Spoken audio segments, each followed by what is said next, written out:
ini Ben. Jadi hari ini aku lanjut ke part 8. Oke, di sini dia masih menjelaskan tentang konsep-konsep di logoterapi dan contoh-contohnya.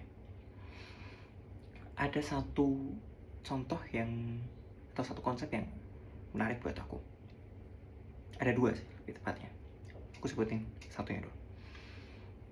Dia dulu sempat ada penelitian tentang namanya neurosis pengangguran yang dirasakan oleh anak-anak muda pada zaman itu. Jadi ini perihal ekonomi ya. Jadi ada dua miskonsepsi yang dia tulis waktu itu.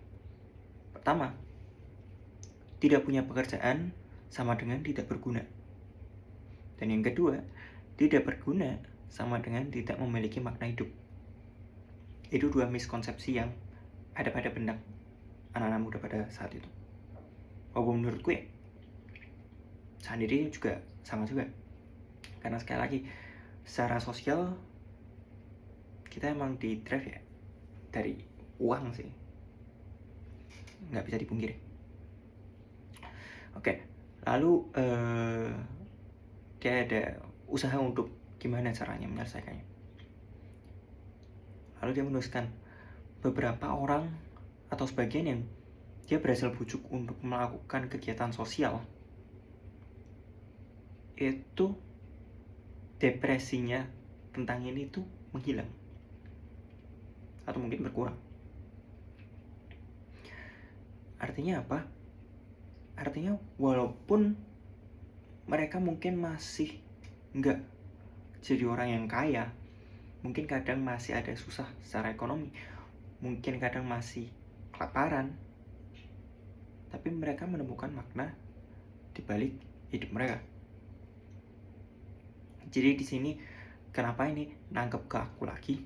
Karena kita tumbuh besar dengan mindset bahwa uang itu yang nomor satu, minimal untuk aku ya. Itu suatu yang penting dan kudu dicapai. Kan kalau kamu nggak berhasil dapat uang, kamu nggak ada gunanya, kamu nggak ada maknanya. Tapi di sini aku mau mengubah paradigma pemikiranku tentang uang yang aku masih berusaha sampai sekarang. Ini yang aku nulis. Semua dalam hidup butuh uang. Namun uang bukan segalanya dalam hidup. Oke. Itu satu. Lalu yang kedua, ada konsep yang menarik lagi adalah tentang analogi makna sebagai film. Jadi dia menganalogikan, mungkin makna ada yang bagian kecil-kecil itu, ada juga yang bagian secara besar yang dicari orang-orang tuh, general gitu. Namun dia menganalogikan sebagai film. Kalau misalnya ini film kan terdiri dari banyak bagian, ribuan bagian. Kalau kita nggak tahu artinya dalam setiap bagian itu, kita juga pada akhirnya nggak tahu itu arti dalam filmnya. Di akhir film itu sama konsepnya dengan makna.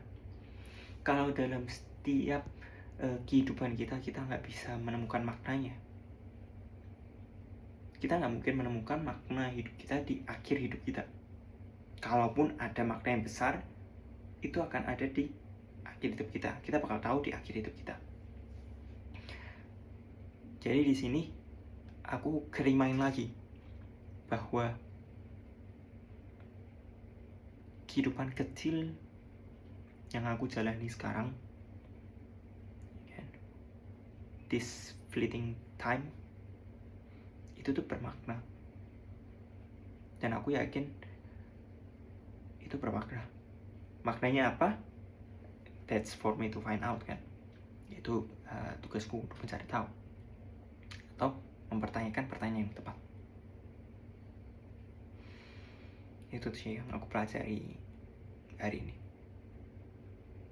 Thank you. Bye-bye.